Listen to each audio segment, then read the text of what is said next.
So when we hear the word triage, what we're really talking about, if you think about a medical situation where potentially there's a car accident and the EMTs arrive, and now they've got to perform triage.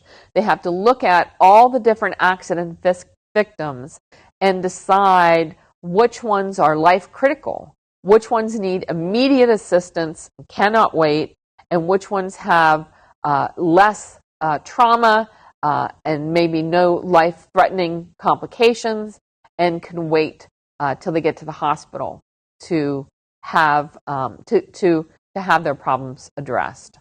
So we think of it in those kind of medical terms, identifying who needs help immediately and who can take like a little bit lower priority. That's really what we mean about triage with an incident that's coming in too, or an event that's coming in and we're trying to determine if it's an incident or not. So we're looking to actually understand the information, understand if this is an incident, and then assign it to the appropriate personnel. To do that, we have to perform a couple different steps that we're talking about, but we always need to remember that there are probably defined time constraints as far as how we need to look at each incident coming in, that it's going to be set by either our organizational policies and procedures, or if you're performing services for constituency, you might have a service level agreement that says how fast you need to perform specific types of actions. When we look at any evidence that's being collected, we have to understand the sensitivity level of that information, and then we have to make sure that we're protecting that information when it's collected, when it's being transported, when it's being stored at the commensurate level. And specifically, if we are handling that evidence as part of an ongoing law enforcement case, or the information is going to be taken to law enforcement, then we have an even stricter set of rules that we must follow for handling the information in a forensically sound manner that follows chain of custody. And we have to make sure that we're documenting the information as it's coming into triage. Very often, this might be where an incident is first recorded, depending on how the incident is coming in and how your organization is structured to perform triage. One of the reasons we break triage out is that we find that triage can be performed at multiple different parts of the organization. If, for example, you have a general help desk and calls come into the help desk, there may be an initial triage problem to determine, is this a security issue? Is this a security problem that we need to refer to our incident management team? Then when that event gets pushed to the incident management team or function, it goes through triage again to see, what is the type of incident, what is the priority of this incident compared to other incidents that we're getting in, so that we know how to assign resources to handle that incident. Triage can also take into account, is this even activity that affects our environment? For example, if you get a report of a vulnerability in a piece of software, but you don't have that software on your network infrastructure or your systems, then it probably is extremely low or zero priority and does not need to be handled, so it can be immediately closed. So we need to think about making sure we document what is coming in and some of the key things. Where did this information come from? What the time frame was? When was it discovered? How long has this activity been going on? So a lot of different questions that we're going to take a look at as we take a look at triage. So when we think of triage, we say for our incident management function that it actually can act as a single point of entry for like all the correspondence, evidence, incident reports that are coming in, event reports that are coming in. And what we mean by that is it's not that someone calls this one place or emails this one place, because information can come in many different parts of the organization, especially if you have a tiered help desk system, something like that. But what we're really saying with triage at this point is that eventually you want to pull all of that information together into that incident management tracking system that you have, and so that you can look at the activity, look at what's being reported, and determine what type of activity and what the priority is and how it needs to be assigned. And along with those things, we look at categorizing the information. What type of incident is this? Can we determine that? Sometimes you might not be able to do that at the triage level. You maybe only know it's suspicious or malicious, but you're not really quite sure what the activity is until the analysis is done. We correlate the information in triage. That means, okay, am I seeing just one occurrence? So I have a report that there is an email that came in with a malicious attachment. Now I get a second report. Now I get a third report. Is there a way that I can correlate that I'm seeing this multiple times and that this one incident is actually related to other incidents? And it may even be that you see an incident come in, or an incident report come in, and it's correlated to an incident that was handled some time ago. And so having that documentation available in the incident tracking system that explains how that was handled can help expedite handling this similar activity. And then looking to prioritize. Do we know the criticality of the systems affected? Do we know what kind of impact this malicious activity is having on the systems and our organizational operations? How do we prioritize? Is this highly urgent? Does it need an immediate response, or can it wait? Because depending on the amount of events you're seeing and the amount of incident reports that you may be receiving, you may not have enough resources to handle all activity at the same time. So you have to prioritize the assignment of your resources. We make a distinction between tactical versus strategic triage. The concept of triage and analysis comes from our incident management process model that was developed within the CERT division of the Software Engineering Institute at Carnegie Mellon University. So that's where I work.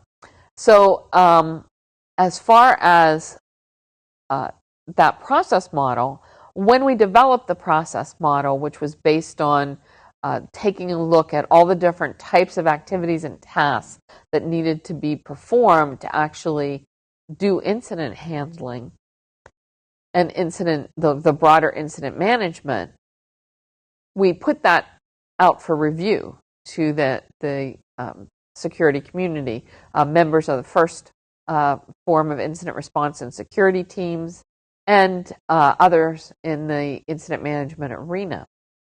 And some of them came back and said that the process model worked for them, but they had a problem with triage, that they did triage a little bit differently. They didn't have triage as kind of the first part of the first step in analysis and then pass it on to somebody else. They actually had their incident analysts or incident handlers receive the information immediately. So we've seen these two different structures for how triage can be done. Sometimes it is done tactically, which means it comes in and a group looks at and tries to identify and categorize the activity and assign the report for handling or pass it on to another group. So this would be information coming into a help desk or a call hotline or even an email queue where incident reports are being sent and someone is reviewing the email or website that's receiving those incident reports. On the other hand, some organizations perform what we've called strategic triage. And in this case, there's not that initial sorting, but the incident analyst gets the information directly and stays with it. They perform a higher level assessment, almost a business impact assessment of the situation, and determine what's going to be needed to fix the problem and address, contain, eradicate any malicious activity, and determine courses of action for response and recovery. And there's no handoff. They're the ones that are going to be working on that. Now, certainly they can pull in other experts as needed. So you have to think about how does triage occur at your organization. So we wanted to make that distinction between tactical and strategic triage. That also is important to make that distinction because the level of skills required by people performing the different levels of triage are different. With strategic triage, you're going to have a more senior analyst, and they not only understand the incident management process and procedures within your organization, but they understand the critical business drivers of the organization, the key critical assets, and what this activity can impact on their infrastructure and on their mission operations. At tactical triage, it's usually a lower level analyst, maybe a tier 1 analyst or help desk analyst, who is taking a quick look at the information, trying to identify the type of activity, and passing it to the right part of the incident management function for handling. When we look at what triage can provide, as it becomes that point where you start to pull together all the incident reports and events that are coming into your organizations, and it provides that enterprise view of the activity, because now you can kind of see on a daily basis, and you can do trend analysis across the information coming in, the types of malicious activity that are being seen and any changes. So people who perform the triage function can provide a lot of insight into the types of activity they're seeing and how frequent that activity is. Also, triage helps funnel all the information that's being received into that one central location, and allowing it to probably be put into some database or workflow system for documentation and tracking. If that database is set up with some automated functions, it could be that by entering the information into the incident tracking system, you can do a correlation of information that has been reported to other ongoing activity and see if there are any relationships at all. One of the things that we've seen is that if there is a queue that all of the different incident reports are coming into, that you have to be careful that you're looking at them at a broader picture. You can't just look at them sequentially, because then you might miss high priority items or high business impact items. So someone has to be looking at the whole queue, all the incoming reports, so that they can identify those that on the first pass look at having a larger impact on the organization and maybe prioritized. So also from triage, you're able to then kind of categorize the incidents, look at the priorities, and queue them up for further handling. As we said before, in triage, if that's where they are actually being entered into some database system, that could be the first place to begin the documentation. Also, by having information in the triage and seeing the types of and number of incident reports coming in, sensor alerts that need to be reviewed and handled, it gives an overall picture to management of the type of workload that's out there for the incident handlers and can help balance the workload. If it's tied into an incident tracking system, you can even look and see who's been assigned what type of incidents to handle, how complex are they, who has some free time to now be assigned a new incident that's coming in. And if we see, for example, in triage, by looking across the queue of events and incidents coming in, and we begin to see many maybe calls about the same problem, it can help identify a more urgent, prioritized, or widespread event that will require an escalation to be able to handle in a quicker turnaround time.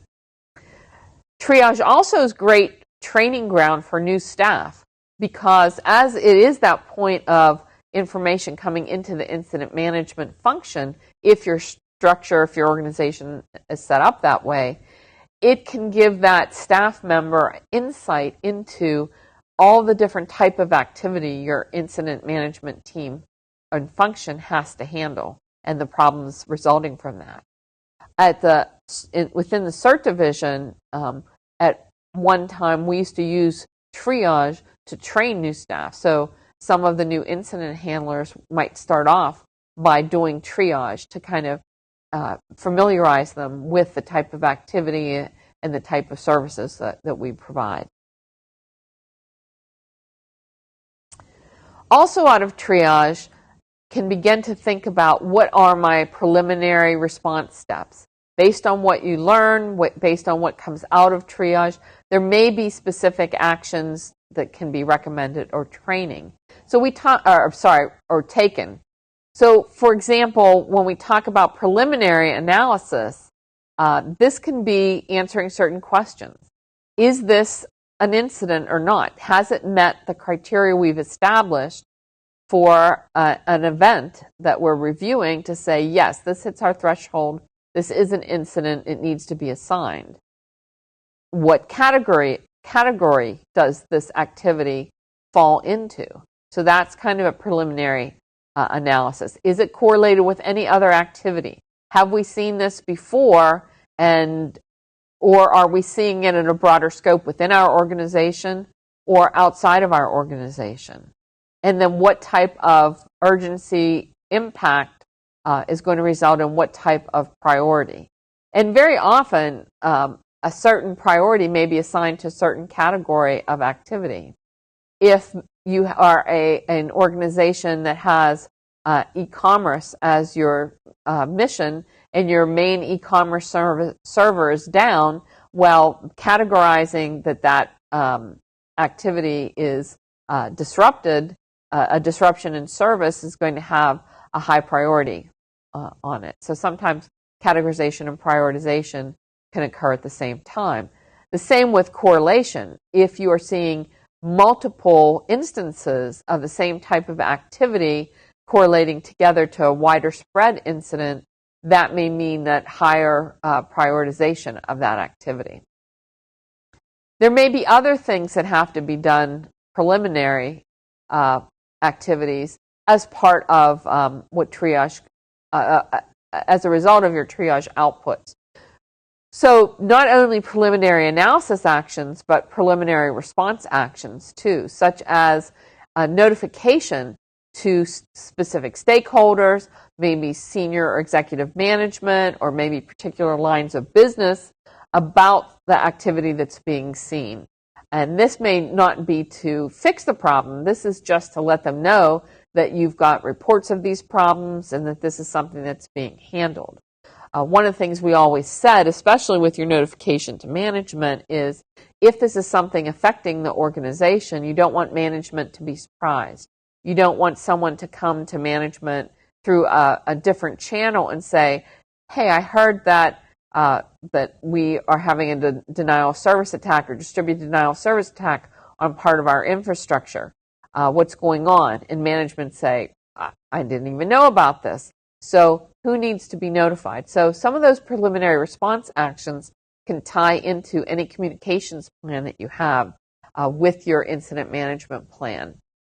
Also, if there are problems that need to be escalated immediately, maybe because of who is reporting the problem or the type of activity that's being affected, the type of operations, the type of line of business that's being affected, there may be immediate escalation to management. Maybe there are things that they have to do at their level. or maybe there are compliance issues that have to be addressed. And of course, there can also be some initial containment activities to stop or contain the activity until it can be further analyzed.